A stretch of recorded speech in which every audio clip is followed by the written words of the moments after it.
I'm joined now by the co-founders of Indivisible, Ezra Levin and Leah Greenberg. Thank you both so much for taking the time. Great to be here. Great to be here. So, Indivisible is overseeing the No King's Day protests, which are happening on June 14th across the entire country. What should people know in advance of these protests happening?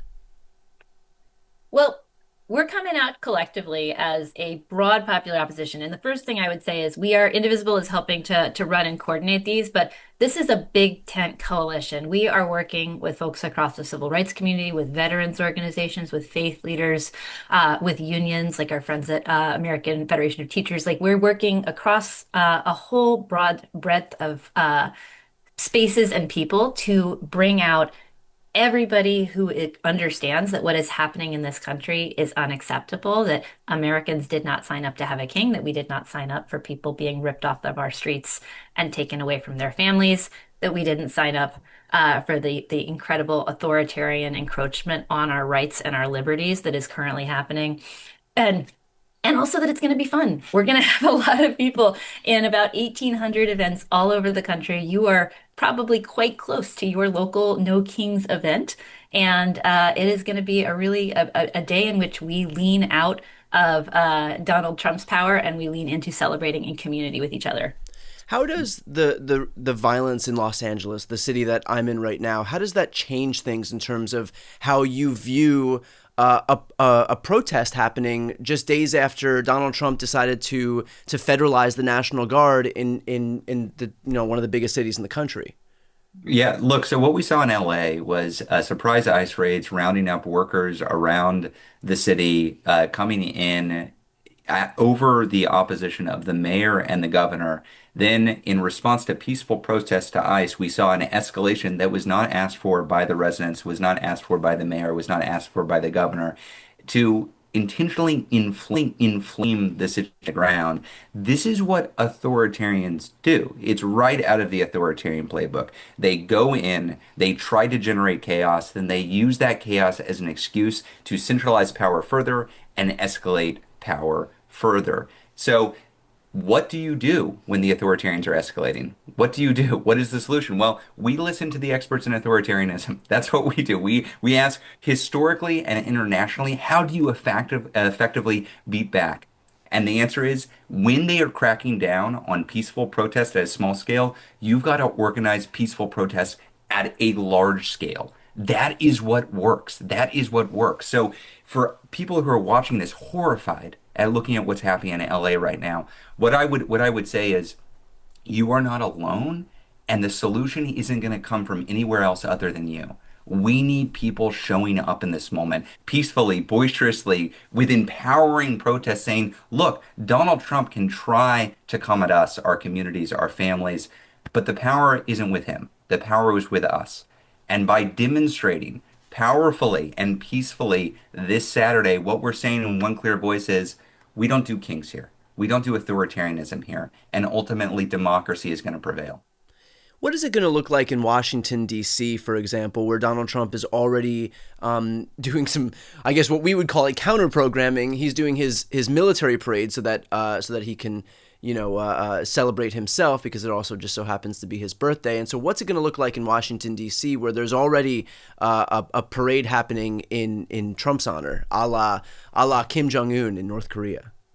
And you say just so happens to be, that's the entire purpose, Brian. He's wanted to throw himself a military birthday parade for, God, the better part of a decade. And he's finally getting his wish because there's nobody in his administration to hold him in check now. Right. So that's why he's spending 50 to $100 million of your money, of my money, of all of our taxpayer dollars to throw himself this obscene, grotesque birthday parade to make himself look like a big man. So that is what's going to be happening in downtown DC. Part of the strategic logic of No King's Days, we saw that happening and we said, we do not want to give Trump an excuse to crack down on peaceful protesters or on counter protesters. We don't want to give him the excuse to say, look at these folks, they're protesting the military, which is what he would say. So instead of organizing counter protests in downtown DC, like Leah said, we're organizing everywhere else. Yeah. There are protests in 1,800 communities all across the world scheduled. So he can have his little pathetic party in downtown DC. We're going to be everywhere else. In terms of the numbers, what are you expecting for all of those protests in aggregate across the country in terms of the number of people? I am always hesitant about setting up benchmarks in advance, but what I can say is I talked to our folks on the data side, and we are ahead of the number of RSVPs that we had at as of preparations for hands off in April, which ultimately ended up at 3.5 million folks nationwide. So Okay. we can expect millions of people. There were 1,300 protests for hands off. We're already over 1,800 protests for No King's Day. I expect this to be the biggest peaceful protest in quite some time. In terms of the numbers here, during his first term, we saw obviously massive protests when it came to the Women's March. How do you think that this is going to relate to that? Well, I think we should put this in the context of the protest that has been happening over the last several months, right? I think that people really in corporate media really wanted to run with this story of like, oh, the resistance is tired, the resistance is dead, Yeah, nobody is protesting. But the reality is, if you look at actually what's been happening on the ground, there has been active, live engagement when you think about folks showing up and protesting Elon Musk's actions at Tesla dealerships, when you right. think about all of the actions that are happening all over the country to stop ICE from taking folks out of our communities. When you look at hands off and the moments that have come to date, we're in the middle of when you look at May Day, where so many people showed up during the weekday to fight for workers' rights and immigrant rights. We're in the middle of an ongoing surge in protest that has been building this entire time. For folks who are looking to participate, to be a part of it in their own city, where can they find more information?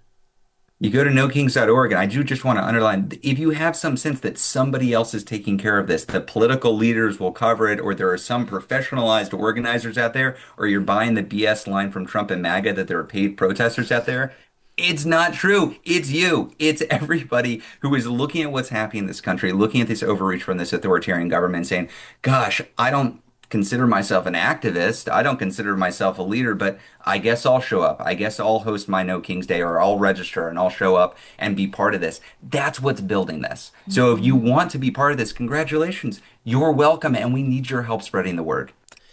In terms of the broader country, I mean, there are going to be a lot of folks who are pretty apathetic to politics. Why is it important that people who may not be your usual protesters, may not be the people who are political junkies, why is it important for folks on the periphery of politics to attend the protest here?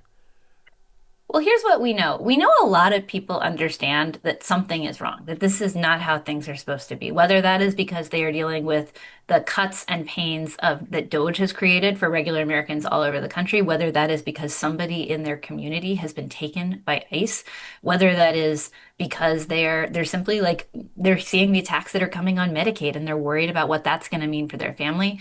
We want to pull all those folks in, right? We want to make sure that people understand we don't have to agree on everything. We don't have to collectively come up with like our 10-point solutions for everything that we're going to do to organize to push back right now and to check this administration's attacks on our rights and on our services.